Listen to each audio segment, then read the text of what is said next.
자, 지난주에 확인 설명서를 안 했다면서요. 네. 그 확인 설명서보다 더 중요한 걸 하고 있습니다. 시간 나면 하고요. 시간 안 나면 다음 주로 넘겨야 돼요. 할 수 있는 그 상황이 안 돼.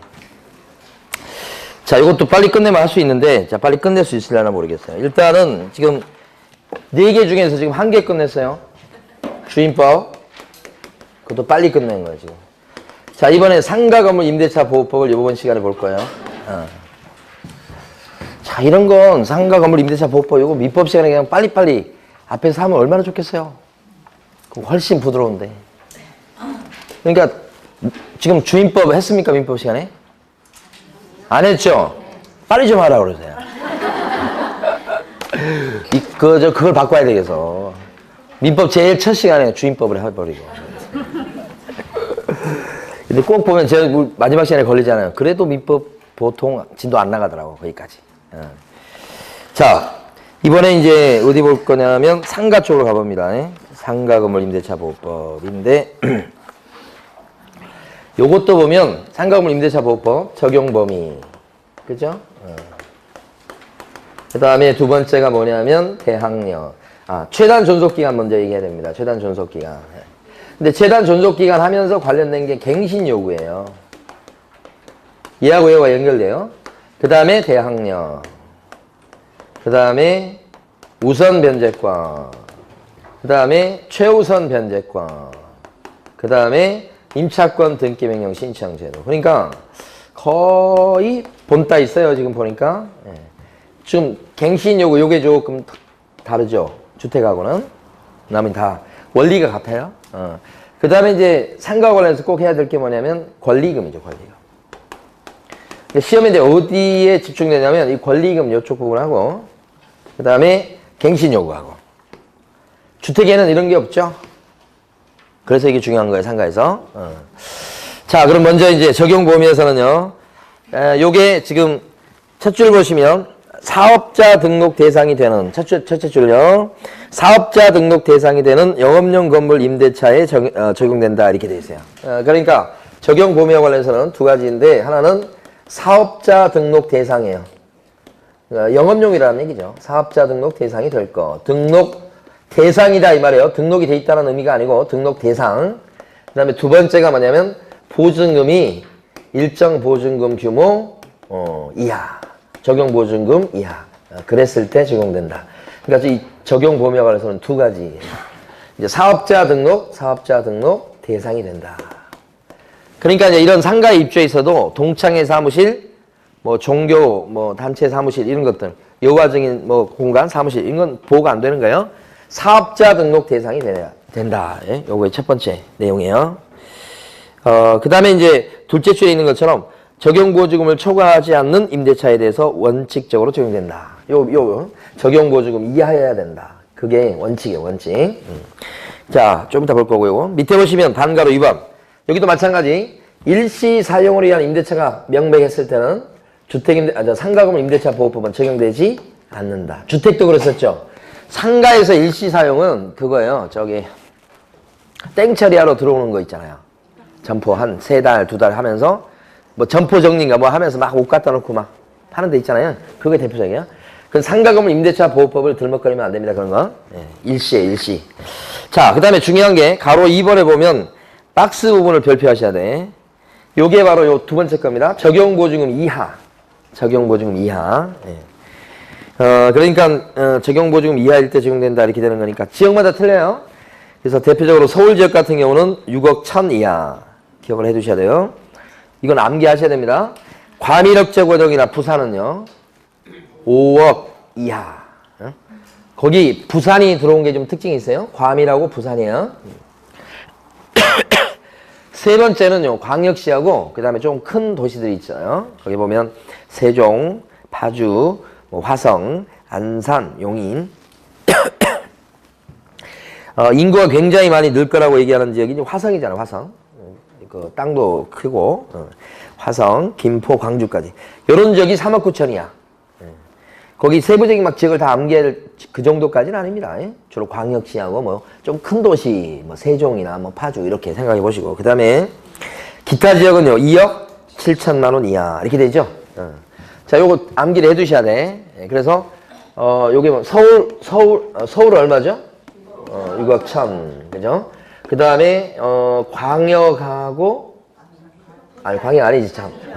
과밀억제 권역하고, 그 다음에 뭐요? 부산. 여기가 5억 이하. 이렇게 되고요. 그 다음에 광역시 같은 경우가, 3억 9천 이하. 이렇게. 기타 지역이 뭐요? 2억 7천 이하. 암기하셔야 된다고요? 네.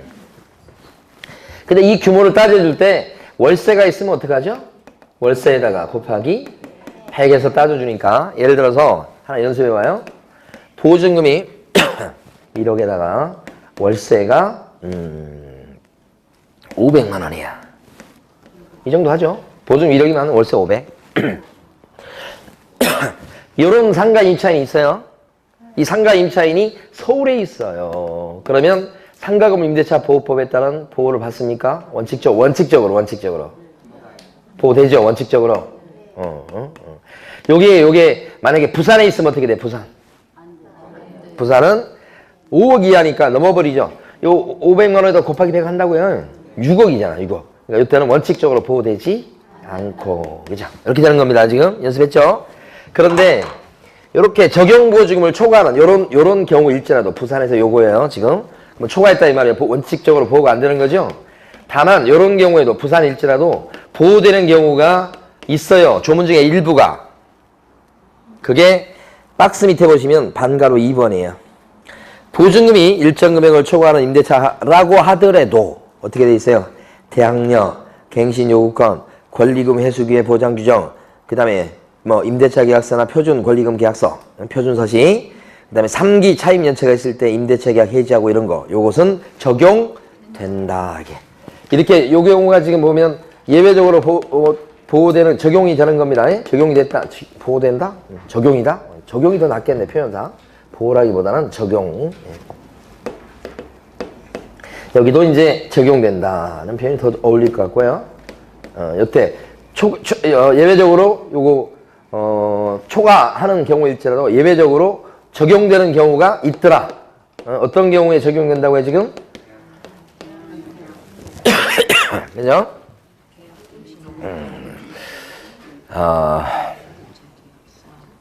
자, 이렇게 어떤 경우냐면 요걸 암기를 해보자고. 이거 초과되는 거 굉장히 중요합니다. 그래서 세표 차로 대권을 갱신했다고요. 대권이 뭔지 아시죠? 세표 차로 대권을 갱신했다. 세표 아주 근소한 차로 세표 할 때 여기 뭘 같아요? 요게 3기 차임 연체가 있을 때 해지. 표가 뭘 같아? 표준계약서 서식, 임대차 계약서든 권리금 계약서든 표준계약서 서식. 그 다음에 대는 뭘 것 같아? 대항력. 권은 뭐예요? 권리금 보장 규정. 그 다음에 갱신은 뭐예요? 갱신 요구. 세표 차로 대권을 갱신했다고요? 대통령 또 됐다고요? 세표 차로 근소하게. 그러니까 초과했을 때, 요게 지금 초과되는 거죠. 초과했을 때도 예외적으로 적용되는 경우가 요 경우다. 그죠? 그런 뜻이에요. 중요한 거였습니다. 자, 그 다음에 두 번째가요. 2번에 보면, 2번에요. 최단 존속기간 보장이죠, 요거? 상가 임대차의 최단 존속기간 몇 년? 1년. 근데 이때 상가 임대차 계약 기간을 6개월로 할 수 있나요? 6개월? 6개월 할 수 있어요, 없어요? 할 수 있죠. 6개월로 하면 임대인이 6개월 했으니까 6개월 장사하고 있을 때 나가쇼 할 수 있나요? 없어요. 임대인 어떻게 해요? 1년 각오 일단. 각오를 무조건 1년에 최소한. 그러니까 최단 존속기간 1년이에요. 다만 임차인만큼은 6개월 계약했다면 나 6개월 장사하고 나갈 테니까 보증금 빼달라고 할 수가 있다. 주택 임대차하고 똑같이 원리가 돼요. 임차인만 주장할 수 있는 거 밑으로 됐을 때는. 그죠? 그런데 이렇게 1년 보장을 받아갖고는 권리금 회수하기도 힘들죠. 그래서 어떤 제도를 두고 있다. 임차인이 원한다면 갱신 요구를 해가지고 어떻게 할 수 있어요? 10년까지 장사하려면 할 수도 있죠. 중간에 안 되면 때려치고 나가는 거고. 그런 뜻이요? 이게 뭐예요? 갱신 요구. 자, 밑에 보십니다. 존속기간에서 반가로 1번 첫 줄하고 둘째 줄 있죠? 지금 382페이지 밑에 기간을 정하지 않거나 기간을 1년 미만으로 정한 임대차는 1년으로 보는데 다만 임차인은 1년 미만으로 정한 기간의 유효함을 추정할 수 있다. 이렇게 하는 거고요. 그 다음에 오른쪽에 가시면 가로 3번에요. 갱신 요구권이 나옵니다. 갱신 요구는 중요합니다. 갱신 요구는 이주로 출제가 돼요. 반가로 1번. 임대인은 임차인이 임대차 기간 만료 전 6개월부터 1개월까지 사이에 행하는 갱신 요구에 대해서 정당한 사유 없이 이를 거절하지 못한다. 아실게. 갱신 요구는 누가 누구한테 하는 거예요?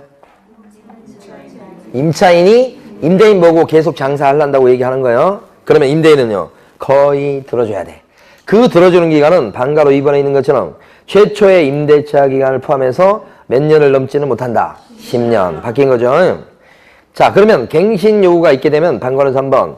갱신되는 임대차는 전 임대차하고 어떻게 해요? 동일한 조건으로 다시 계약한 것으로 본다. 다만 이제 차임과 보증금은 올리거나 내리거나 뭐 그렇게 할 수 있는데, 자, 더 나가서 올릴 때는 몇 프로를 넘지는 못하겠더라? 5%다. 그죠? 그래서 옆에다가 5%를 초과해가지고 증액은 할 수가 없다. 이렇게 좀 써두시고. 올리더라도 5%를 못 넘어요. 자, 그런데 반가로 4번에 보면 갱신 요구가 있을 때 100% 다 들어주는 건 아닙니다. 갱신 요구가 들어왔을 때 어떻게 할 수도 있다? 거절. 이런 경우는 특별한 사유가 있어야 된다고. 그래서 밑에 보면 박스에 1번부터 7번이 있는데 요 중에서 자, 3개 정도를 갖다 체크하십니다. 1번하고 4번하고 7번하고요. 지금 단계에서는 나중에는 다 보셔야 됩니다. 근데 지금 단계에서 그렇다는 얘기입니다. 1번하고 4번하고 7번. 잘 나오는 것들입니다. 3개. 1번은 3개 연체가 있으니까요. 차임 연체가 있다 그러면 임대인이요. 쫓아내버릴 수 있다는 얘기예요. 이게 쫓아내버리는 사유예요. 임차인. 그 다음에 4번처럼 임대인의 동의 없이도 무단으로 목적 건물의 전부나 일부를 전대한 거예요. 무단 전대 동의 없이 한 거죠? 그러면 임대인이 쫓아내버릴 수 있어요. 임차인을. 그런 거고. 7번은 자, 거기 나온 것처럼 목적 건물의 전부 또는 대부분을 철거하거나 또는 재건축한답니다. 이렇게 하면서 비우라고 할 수가 있는 경우가 있어요. 그게 7번인데 다만 이제 뭐가 있냐면 사유가 조금 그 밑에 가번, 나번 이런 게 있어야 돼요. 그러니까 목적 건물의 전부 대부분을 철거해요. 재건축해요. 그렇다고 100% 다 내보낼 수 있는 건 아니고 구체적으로 재건축 계획을 임대차 계약할 때 미리 얘기를 했어야 된다. 그게 가번. 그게 아니라면 나번처럼 안전에 문제가 있어서 당장이라도 쓰러질 것 같은 그런 건물이더라. 뭐 그런 게 있어야 돼요. 아니면 재개발이 이루어지면서 재개발 정비구역 뭐 이렇게 되면서 철거가 법적으로 될 수밖에 없는 상황이 그런 상황이 되든지 이런 거에 해당될 때 뭐 할 수 있어요? 이런 거에 해당될 때 갱신 요구가 들어오더라도 내보낼 수 있다, 거절할 수 있다 이런 거죠. 그래서 요게 이제 갱신 요구권입니다. 갱신 요구권. 그러니까 갱신 요구를 통해서 사실상 실질적으로 몇 년을 보장받아요? 10년을 보장받는다 이런 얘기죠. 그럼 여기서 만약에 상가 임대차 계약 기간을 2년 할 수 있나요? 2년? 근데 임차인이 요때쯤 될 때 언제까지 갱신 요구를 해야 되죠? 그 시기 언제까지? 갱신 요구는 요것도 바뀌었죠? 6개월 아니야 이건 안 바뀌었지? 임대차 기간이 갱신 요구는 언제까지 할 수 있죠? 6개월에서 1개월 사이 그 사이에 6개월부터 1개월 전 그 사이에 갱신 요구를 할 수 있고 그죠? 아무 때나 할 수 있는 건 아니고 이렇게 되면 갱신이 되는 임대차 기간은 몇 년? 갱신 요구를 했어 임차인이. 그러면 이때 갱신되는 요 임대차 기간은 몇 년? 몇 년? 2년이요. 전 임대차와 동일한 조건으로 한다. 다만 보증금이나 월세는 올리고 내리고 할 수 있다. 많이는 못 올려도 이렇게 2년 되는 거예요. 그죠? 갱신 요구하면 이렇게 2년 이렇게 되는 거지. 이거요. 방금 전에 읽었잖아 이거. 전 임대차와 동일한 조건을 한다고 돼 있잖아. 하나 더 어려운 거 해버리라. 요 2년이 있죠 2년. 망설이다 하는 거예요 지금. 요때 2년 계약을 했는데 요때쯤 돼서 임차인이 갱신 요구하는 것도 아니고 임대인이 나가라 그런 것도 아니야. 뭐 올리고 뭐 해달라는 것도 아니고 임대인도 아무 얘기 안 하고 임차인도 아무 얘기 안 하고 쑥 지나가면 묵시적 갱신이 되죠. 묵시적 갱신이 되면 그때는 요 임대차 기간은 몇 년? 1년이요. 갱신 요구는 무조건 2년이 아니야. 전임대차와 동일한 조건이야. 이게 1년이면 이것도 1년이야. 이게 3년이면 이게 3년이고. 예? 예. 자, 오늘 2시까지 끝나기도 힘들어요. 4시까지로 연장합니다. 자, 383페이지요. 가로 2번. 그렇게 할 게 많은 거예요. 나중에 실무에서 제일 많이 써먹는 게 주임법, 상임법이에요. 판례도 엄청 많은 거예요, 사실은. 383페이지 가로 2번 가보세요. 묵시적 갱신이라고 나왔죠? 반가로 1번에 보면 임대인이 임대차 기간 만료 전 6개월부터 1개월까지 기간 내에 임차인한테 아니야 못 찾은 거예요 또? 383페이지 가로 2번에 반가로 1번이에요 지금. 임대인이 임대차 기간 만료 전 6개월부터 1개월까지 기간 내에 임차인에 대해서 갱신 거절의 통지 또는 조건 변경의 통지를 하지 아니한 때는 그 기간이 만료된 때 전 임대차와 동일한 조건으로 다시 계약한 것으로 본다. 이렇게 돼 있죠. 이게 뭐예요? 묵시적 갱신.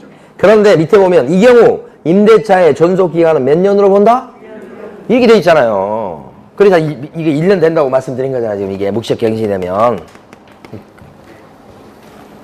그랬을 때 임차인은 묵시적 갱신이 됐을 때 임차인은 언제든지 뭐요? 나간다고 해지 통보를 할 수가 있다. 주택도 그렇죠. 해지 통보하면 그 효력이 당장 생기는 게 아니라 몇 달 있다 생긴다. 3달 있다 보증금 빼줄 의무가 구체적으로 생긴다. 그런 거 나오잖아요. 그 밑에. 주택도 거의 비슷한 원리죠. 됐습니다. 지금 여기까지 했어요. 지금 갱신 요구까지. 자, 근데 갱신 요구에서 중요한 거 하나가 지금 우리 교재 안 나왔네. 자, 들어보세요. 전차인은 전차인 아시죠? 임차인한테 다시 세워둔 사람. 전차인은 갱신 요건이 있어요, 없어요? 전차인은 갱신 요건이 있어요, 없어요? 없어요. 여기 전부 다 임차인 권한이야, 100%. 전차인은 갱신 요건이 없어. 그런데 자기는 전차인 어떻게 해? 임차인한테 다시 세를 얻은 사람이니까 갱신 요구는 누가 할 수 있죠? 임차인이. 근데 임차인이 안 하고 있네. 자기는 지금 전대체에서 영업하는데. 그러면 전차인이 임차인을 대위해가지고 임차인 의사와 반할 수도 있어요. 대위해가지고 어떻게 할 수 있어? 갱신 요구를 할 수가 있다. 누가? 전차인이. 직접 행사하는 게 아니고 어떻게 해요? 대위 행사한다. 그렇게 되려면 이 전대차가 주인의 적법한 동의하에 전대차가 이루어졌어야 되지요? 이해되십니까? 원래 전차인은 갱신 요건이 없어, 원래는. 그런데 임대인의 동의 얻어서 전대차가 이루어졌을 때. 그때 전차인은 직접은 안 되고, 누구 걸? 임차인 걸 대위 행사해서 갱신 요구를 하면 계속 장사할 수 있지. 임차인이 원하는 그 기간만큼 장사할 수 있어. 임차인이 보장받는 기간 10년 동안을 갱신 요구를 통해서 장사하려면 할 수가 있다. 그 얘기네. 자, 이번엔 권리금 먼저 나와버렸네요. 자, 좋아. 권리금 먼저 해요. 여러분, 받으신 자료 중에 어디 보시냐면,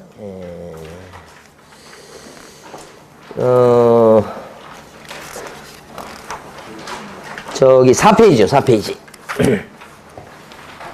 4페이지 보시면 위아래 그림, 요 2개 그림을 잘 이해하셔야 돼. 4페이지에.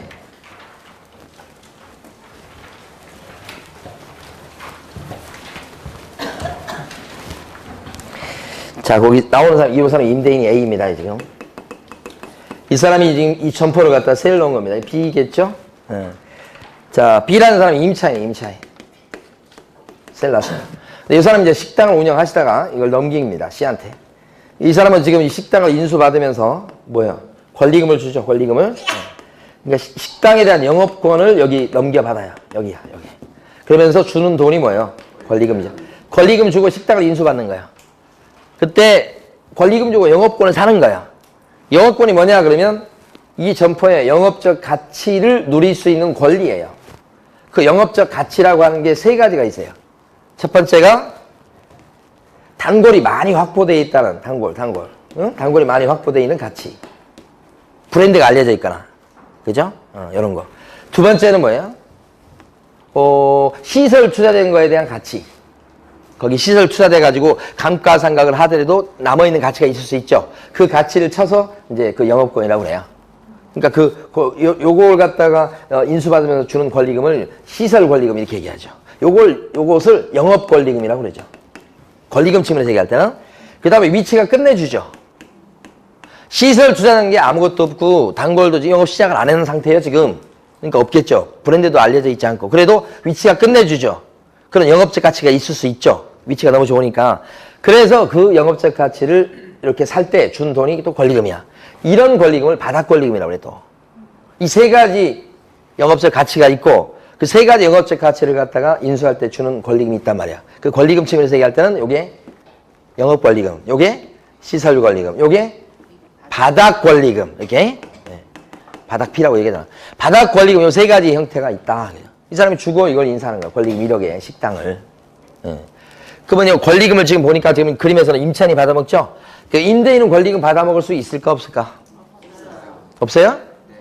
이 그림 오해하시면 안 되는 게 임대인도 받을 수 있어? 임대인이 자기 건물에서 장사해. 임차인이 아니고 임대인이 스스로 장사했다가 자기가 이 가게를 넘겨 권리금 받을 수 있어요 없어요? 있는 거지 그건. 저희 아버님 옛날에 그렇게 이 점포를 갖고 계시다가 이걸 영업하시다가 이걸 넘기셨어. 근데 권리금을 갖다가 받을 수 있는데도 저희 아버님은 어떻게 권리금을 받냐고 주인이. 제가 환장해서 미쳐버리는 줄 알았어요. 받을 수 있어요. 그 다음에 또 여기 임차인이 있을지라도 그러니까 요거 비우고 나오고 그러면 이거 이제 나갔어요. 그러면 공실이야 지금. 바닥 피는 또 받아먹을 수 있어요. 위치가 괜찮으니까. 그건 임대인이 챙기는 거야. 그러니까 자 보세요. 일반적으로 권리금이다 그랬을 때는 여기도 챙기고 여기도 챙기고 여기나 여기가 챙기는 게 권리금이야. 그렇게 이해하시고 권리금 계약 그러면요. 칠판에 있는 것처럼 누구랑 누가 체결하는 거야? 요 임차인과 신규 임차인이 체결하는 거야. 의미가 틀려요. 그래서 요건 권리금 계약이라고 해. 둘이 체결하는 거야, 이거. 그래가지고 요 건물 주인하고 요 신규 임차인이 이렇게 임대차 계약을 체결하면 이 사람은 거기에서 식당을 이제 운영할 수 있게 돼. 그러니까 이 사람이 진짜 식당을 인수하려면 두 고개를 넘어야 돼, 이렇게. 권리금 계약을 체결하고 두 번째는 주인하고는 임대차 계약을 체결하고 이렇게 됐을 때 이 사람이 진짜 식당을 인수받게 된다, 이런 얘기야. 그런데 이때 권리금 보장 규정이 과거에 없었을 때는 임대차 계약을 A가 이 사람이랑 해줄지 말지는 이 사람 마음이야. 안 해줬다고 해서 이 사람이 법적으로 잘못된 게 하나도 없어. 그러니까 이 사람이 권리금 받아먹으려면 요게 체결돼야 되니까 어떻게 해요? 임차인은 요 건물주한테 잘 보여야 된다고. 그래야 이게 되면서 받아먹을 수 있으니까. 근데 지금은 어떻게 되냐면 신규 임차인을 데려가잖아. 그러면 특별한 경우 빼고는 요 임대인은 요 임대차 계약을 체결해 줄 의무가 있다고요. 의무가.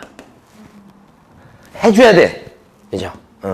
근데 만약에 의무가 있음에도 불구하고 이걸 갖다가 정당한 사유 없이 이걸 안 해주잖아요. 그러면 권리금을 못 받아먹죠. 약속만 해놓고. 그랬을 때 이 사람 손해본 거단 말이에요. 못 받아먹는 손해. 거기에 대해서는 임대인한테 손해배상 청구를 해가지고 받아낼 수가 있다. 이렇게 되는 거예요. 여기가 권리금 보장 규정이에요. 그러니까 권리금 보장은 어떻게 두 단계예요. 요거 체결해줄 의무가 있다. 응? 근데 혹시라도 이거 이 사람이 안 해주고 버텨버리면 뭐예요? 손해배상 청구해서 이 사람이 보상을 받는다. 이렇게 생각하셔야 돼. 대신에 이제 우리 법에는 이번에 바뀐 것이기도 하지만 중요한 게 뭐냐면 이렇게 체결해줄 의무가 발생하게 되려면 요 사람을 자 임대차 기간이 끝나기 6개월 전부터 임대차 종료시 그 사이 그죠? 그때 딱 데려가야 되는 거야. 2년 계약을 했는데 1년 만에 임자가 나타났어. 식당을 인수할. 데려갔어. 그럼 임대인은 이 임대차 계약을 체결해줄 의무가 있을까요? 의무가? 2년 계약했는데 1년 만에 갔다고. 그럼 남은 기간이 1년 남았기 때문에 아무리 데려가도 이거 체결해줄 의무가 요 사람한테 없는 거야. 딱 시기가 정해져 있어. 요게 그러니까 이게 아킬레스건 같은 거요. 6개월 전부터 종료시켜. 이게 이번에 작년에 개정되기 전까지는 3개월이었어. 3개월. 3개월 전부터 종료시켜. 3달 사이에 꼭 데려가야 된다는 얘기니까 이거 굉장히 불리했던 거죠. 넓혀준 거야, 이것도. 에? 에. 그래서 데려갔을 때 이걸 해주는데 안 해줬다 그러면 어떻게 해요? 손해배상 청구. 이렇게 회방 놓는 경우가 뭐가 있냐? 안 해주고 의무를 이행하지 않고 회방 놓는 경우가, 그런 경우 대표적인 경우가 이제 가만히 보니까 임대인이 데려오니까 자기한테도 권리금을 달라고 요구하거나 또 자기가 그 권리금을 수수해서 받아먹거나 이런 경우야. 이렇게 데려갔더니 임대인이 회방 놓는 것 중에 또 어떤 게 있냐면, 좋아, 나 이거 근데 제가 해줄 텐데, 그죠? 근데 얘한테만큼은 어떻게 해? 얘한테만큼은 절대로 권리금을 지급해서는 안 된다고. 너무 미워, 너무 미워. 그러니까 얘한테 권리금 주면 나 이거 안 해줄 거야. 이래버려. 그러면 권리금을 이거 안 받으면 이 사람 안 넘길 텐데 인수 못 하는 거죠. 그래서 못 주게 만든다고 임대인이. 이게 어디에 들어가요? 회방 놓는 거에 들어간다고. 의무를 이행하지 않는 거에 들어간다고. 또 어떤 경우가 있냐면 많이 올려달라고 그래. 많이. 현저히 고액의 보증이나 월세를 갖다 불러. 여기서. 그러면 그거 맞추어서 이렇게 하려고 그러면 여기 타산이 안 맞는다고. 그럼 내뺄 수 있단 말입니다. 그럼 권리금 못 받아먹죠? 그러니까 이런 것들이 뭐예요? 해방 놓는 거예요. 이것만 있는 건 아니지. 내 아들이 이번에 군대 갔다 와서 이제 거기 장사할 테니까 이 사람하고 계약하는 거 나 못 해주겠다. 우리가 할 거다. 이렇게 하는 거. 다 해방 놓는 거고. 데려왔는데 에? 기타란 게 있으니까 등등등이 있다고. 많다고. 이랬을 때는 해방 놓는 거예요, 임대인이. 그럼 어떻게 해? 배상 청구 당한다. 그러니까 해방 놓지 않고 이걸 체결해 줄 의무가 있다는 게 먼저 전제가 돼야 돼요. 근데 이렇게 해방 놓으면 어떻게 돼요? 배상 청구. 배상 청구 당하는 그 손해배상금은 어떻게 되냐면, 요 지금 권리금 계약서에 1억을 받기로 했다 하면 요거랑, 그죠?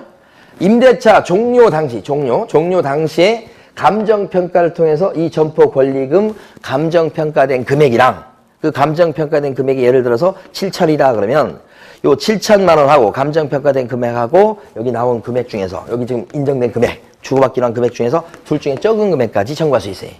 그러니까 많이 청구해도 얼마만 청구할 수 있어? 1억이 아니고 7천이요. 7천을 다 인정한다는 보장은 안 해요.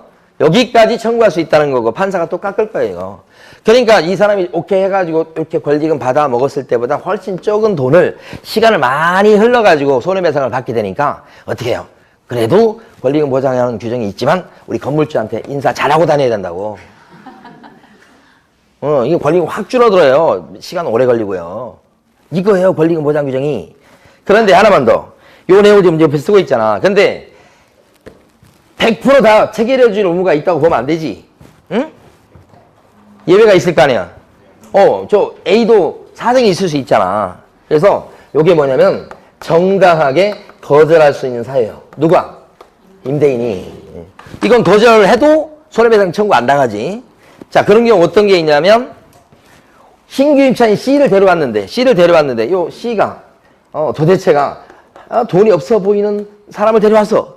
거지를 데려왔다고, 거지를. 그러면 이거 자기 월세 못 받아먹을 수 있잖아, 이 사람한테. 자력이 없는 사람을 데려왔어. 또 이 사람 데려왔는데 가만히 보니까 의무를 위반할 우려가 있어. 응? 네, 보니까 아주 인상이 험상궂어. 그래가지고 말도 안 들어먹게 생기고 월세도 잘 안, 막 그런 상황이야. 그럼 이런 사람이라면 우리 임대인이 거부해버릴 수 있다, 이런 거지.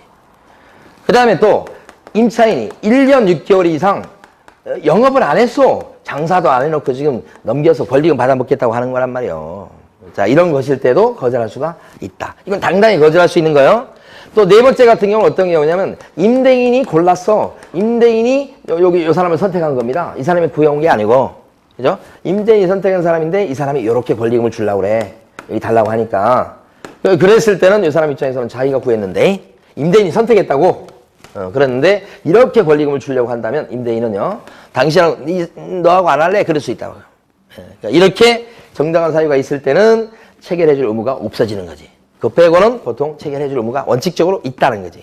그래서 위아래 그림이 바로 그런 거예요. 우리 교재에 이 내용이 나오는데, 자, 빨리 보셔야 되겠습니다. 384페이지에서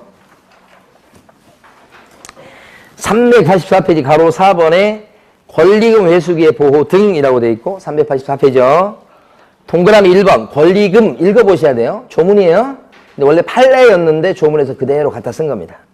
그래서 동그라미 1번 권리금에서는요, 셋째 줄 보면 이런저런 얘기가 나오지만 관심을 가질 것은 권리금을 받아먹는 사람에는 임대인도 포함된다는 점을 꼭 기억하셔야 돼. 임대인하고 또 뒤에 누가 나와요? 임차인에게 이렇게 나오잖아요. 임대인, 임차인에게 보증금 차임 이외에 지급하는 돈 등을 얘기한다. 이렇게 돼 있죠. 근데 동그라미 2번 권리금과 다르게 권리금 계약은 의미가 조금 달라진다고 그랬어요. 그림에 나온 대로 된다고 그랬습니다. 권리금 계약이란 신규 임차인이 되려는 자가 기존 임차인에게 권리금을 지급하기로 하는 계약이다. 그죠? 우리 그림에 그린 것은 바로 권리금 계약을 그랬던 거예요. 그 다음에 반가로 2번에서 첫 줄이 아주 중요하죠.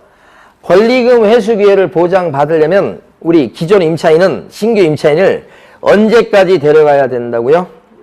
6개월 전부터 종료시까지. 이번에 바뀐 거예요. 거기가 핵심이고요. 그랬을 때 밑에 파란 박스가 해방 놓는 행위를 하는 겁니다. 그러니까 이렇게 해방 놓는 행위를 하면 안 된다는 뜻입니다. 네, 그래서 방해하는 행위인데 밑에 보면 1번이 요구의 동그라미, 둘째 줄에 끝에 가면 수수의 동그라미, 1번 가운데 요구의 동그라미, 둘째 줄에 수수의 동그라미, 2번 첫 줄 끝에, 2번에 첫 줄 끝에 가면 지급하지 못하게 하는 행위, 여기 밑줄요. 그 다음에 3번의 둘째 줄요. 가운데 3번의 둘째 줄 가운데 보면 현저히 고해, 이렇게 현저히 고액에다 밑줄. 그 다음에 4번에는 그 밖에 뭐 등등등 많이 있다는 얘기입니다. 그래서 요 네 가지인데 네 가지라고 기억하셔야 돼. 그래서 여기 요구, 수수, 지급하지 못하게, 현저히 고액, 요 네 가지거든요. 기타 등등이 있을 수 있는데 요건 뭐 그렇다 치고. 그래서 요거 생각하실 때, 자, 요것을 우리 한글로 하면 놔둬줘. 임대인이 얘기해요, 지금. 그 다음에 놔둬줘. 이렇게 하는 거지. 두 개가. 그 다음에 요거는요. 주지 마. 누구한테 주지 마라고? 여기에. 요 말이라고. 현저히 고액이다 그랬을 때, 많이 줘. 이렇게. 놔둬줘. 주지 마. 많이 줘. 요랬을 때가 뭐라고요? 해방 놓는 거다. 이렇게 기억하시고. 자, 그러면 오른쪽 페이지 가시면 동그라미 3번. 이런 해방 놓는 행위라면 배상 청구 당하죠? 그래서 동그라미 3번에 보면 임대인은 임차인이 주선한 신규 임차인이 되려는 자로부터 권리금을 지급하는 것을 방해해서는 안 된다. 요 네 가지 하면 안 된다는 거죠. 크게 봐서 놔둬줘, 주지마, 많이 줘 하면 안 된다고요. 그랬다가는 자, 기존 임차인에게 손해배상 책임이 발생하게 되는데 그 손해배상 책임이 있다고 돼 있죠. 그 손해배상책은 자, 둘째 줄, 셋째 줄입니다. 손해배상액은 신규 임차인이 기존 임차인에게 지급하기로 한 권리금과 임대차 종료 당시의 권리금 중 무슨 금액을 넘지 못한다? 낮은 금액을 넘지 못한다. 핵심적인 조문입니다, 이거. 그리고 이 손해배상 청구권은 소멸시효기간이 몇 년이냐면 3년입니다. 그래서 넷째 줄 끝에 가시면 3년 내에 행사하지 않았다간 시효로 어떻게 됩니까? 소멸하게 된다. 자, 그런데 그 방금 전에 봤던 위에 가면 파란 박스가 또 있죠? 그 파란 박스가 뭐냐면 요겁니다. 정당하게 거절할 수 있는 사유입니다, 위에가. 아시겠죠? 그래서, 거지를 데려왔더라. 이런 거. 그 다음에 두 번째, 데려왔는데, 온몸에 문신인 사람을 데려왔더라. 떠올리시고. 이게, 이랬을 때 거절할 수 있는 거예요? 그 다음에 1년 6개월 이상. 요거 시험에 나왔어요, 민법시험에. 최근에 알았네. 민법시험에 여기 나온 거예요. 1년 6개월 이상. 1년으로 나왔던가 그래요. 1년 6개월 이상 영업행위를 안 했더라. 그죠? 그 다음에 네 번째, 임대인이 선택한 사람인데, 권리금을 갖다가 기존 임차인한테 주려고 하더라. 임대인 선택! 이 말로 오면 돼요. 뒤에는 모르셔도 괜찮아요. 자, 그 다음에 밑에 가시면 반가로 3번, 반가로 4번이요. 이제 빨리 하면 되겠습니다. 반가로 3번에 보면 표준 권리금 계약서 나왔죠? 표준 권리금 계약서는 누가 만들어서 권장한대요? 국장. 권리금 계약서의 표준 서식은 국장이요. 같은 기억자 돌림으로 이해하셔야 돼. 권리금 계약서 그러면 뭐예요? 국장. 반면에 반가로 5번에 보면 상가 건물 임대차 계약서 나옵니다. 상가 건물 임대차 계약서의 표준 서식은 누가 만들어서 권장해요? 반가로 5번? 법무부 장관이지. 아이고. 바꿔서 내려고 준비 중이에요. 출제위원이 이미 출제했고. 출제에서는 맞게 출제했어요. 바꿔서 출제할 거야.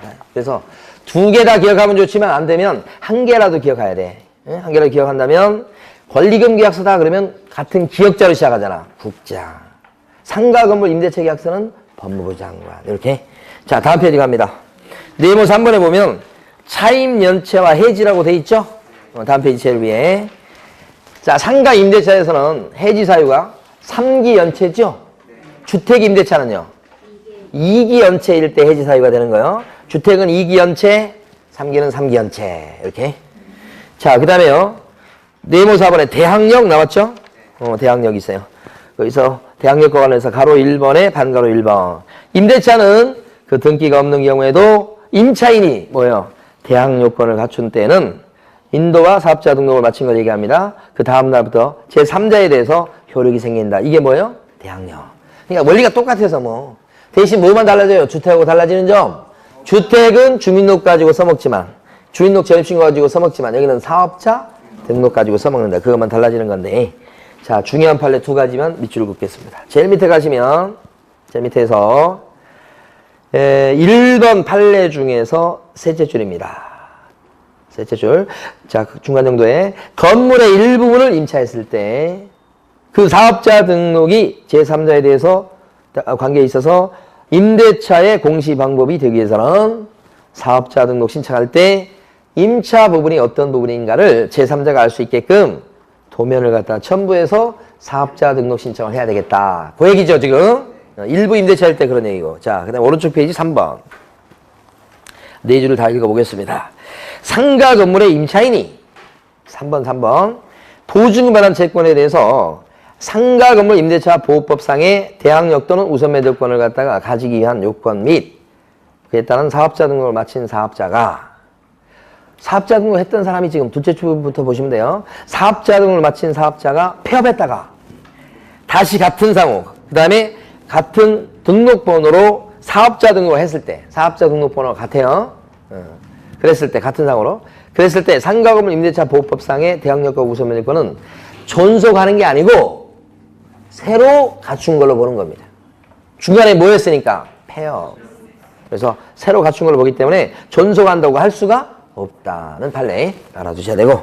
자, 네모 5번에요. 지금 보니까 대항력은 여기 보면 대항력은 인도 플러스 사업자 등록 신청 그 다음 날부터 대항력이 생긴다. 요거 한 거잖아요. 사업자 등록까지 해먹고. 그 다음에 우선 면적권인가요 밑에? 우선 면적권은요. 똑같은 원리입니다. 인도 플러스 사업자 등록, 주민록 대신에 그 다음에 뭘 받아야 돼요? 확정일자를 받아놨을 때 우선 면제 받을 수 있는 권능이 있죠. 확정일자 여기 상가는 어디서 받아요? 요거 세무서장, 관할 세무서장한테 받죠. 주택은 어디서 받았었고요? 그죠? 자치센터, 등기소, 공증사무실 다양하죠. 근데 이 상가는 여기밖에 없어요. 요거 뭐 공증사무실에서 받는다 그런 얘기 하면 틀려요. 세무서장밖에 없어요. 이렇게. 요것밖에 뭐 없지. 나머지는 없어. 자, 그 다음에 넘어가셔서 388페이지 가로 2번에 우선면제권의 승계라고 나와 있죠.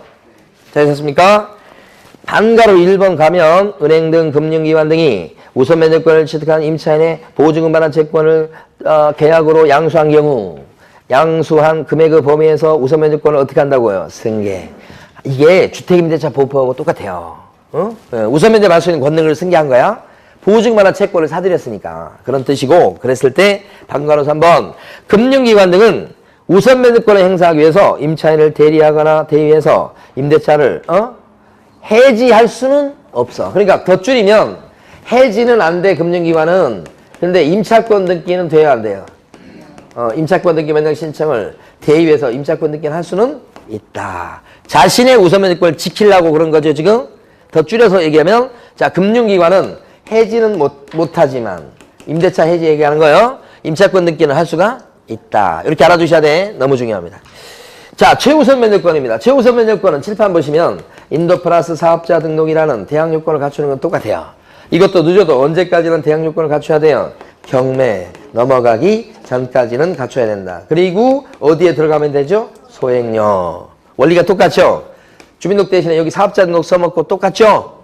그리고 다른 건 소액 보증금은 달라요, 솔직히. 금액은 틀린데 우리 그거 암기할 필요가 없으니까 소액에 들어간다 이렇게 하시면 돼. 자, 그래서요. 네모 6번을 지금 설명드린 겁니다. 네모 6번에 최우선 면적권 이렇게 나와 있고요. 거기서요. 세 줄 읽어보고 갈게요. 상가 건물이 경매 또는 공매되었을 때 소액 임차인이 경매 등기 전까지 대항 요건을 갖춘 경우에는 임차인은 경납된 상가 건물 가액의 2분의 1 범위 안에서 요 2분의 1입니다. 주택도 2분의 1, 소액 임차인의 몫을 제한하죠? 선순위 권리자를 보호하려고요. 그러니까 전부를 다 그 몫으로 다 인정하는 건 아닙니다. 2분의 1 범위 안에서 보증금 중에서 일정 금액까지를 법이 허용하는 일정 금액까지를 딴 권리자보다 우선해서 가져갈 수 있는 권리가 있다. 이게 최우선 면제권이죠. 밑에 보면 소액 보증 규모 박스가 나와 있는데 신경 쓸 거 없습니다. 자, 오른쪽에 가면 네모 7번 임차권 듣기 명령 신청이라고 나오죠. 주택에도 임차권 듣기 명령 신청 제도가 있지만 어디에도 있어요? 상가 건물 임대차에도 있다는 것 자체가 중요합니다. 이걸 아시는 게 중요한 거예요. 자, 그 다음에 네모 8번 기타 사항 나와 있습니다. 이것도 원리가 똑같기 때문에 주택에도 마찬가지입니다. 다시 봐요. 주택 상가 등 이해관계인은 이해관계인은 관련 사업자 등록 사항 등 관련 정보 제공 요청을 어디 가서 할 수 있죠? 다시 이해관계인은 어디 가서 정보 제공 요청할 수 있어? 확정일자 언제 받았는지 보증금 얼마인지 이런 거 세무서 가야 되잖아. 아까 저기 주택은 어디 가야 돼? 확정일자 부여기관 가야 되고 세 군데 있었잖아 대표적으로. 주택은 어디 가서 정보 달라고 그러고 확정일자 부여기관. 상가는 어디 가서 정보 달라고 그러고 세무서. 이해관계인은 임대인의 동의가 필요합니까? 임대인의 동의 없이도 정보 제공 요청할 수 있죠? 이해관계인이 아닌 이제 막 임대차 계약을 하려는 자는 그죠? 임대차 계약을 체결하려는 자는 그때는 임대인의 동의가 있어야만 정보 제공 요청할 수 있죠. 주택도 그랬었죠. 그러니까 주택이나 요 상가나 똑같은데 뭐가 다르냐면 주택은 확정일자 부여기관에 가서 정보 제공 요청하는 거고 상가는 세무서에 가서 정보 제공 요청하는 거. 그것만 틀리죠. 그래서 거기요. 네모 8번에 가로 1번 그 네 줄을 밑줄 그으시면 돼요. 389페이지 네모 8번에 가로 1번에 네 줄요. 근데 그 첫째 줄에 보면 어디에 가서 정보 제공 요청한다고요? 관할 세무서장. 그거 동그라미 해두시고. 그 다음에 가로 2번에 보면 셋째 줄에요. 100분의 5 나왔죠? 주택도 5%를 초과해서 증액할 수는 없어요. 주택도 상가도 5%를 초과해서 증액 청구할 수 없죠. 똑같습니다. 그것도 됐어요. 쉬었다가 이제 경매로 갑니다.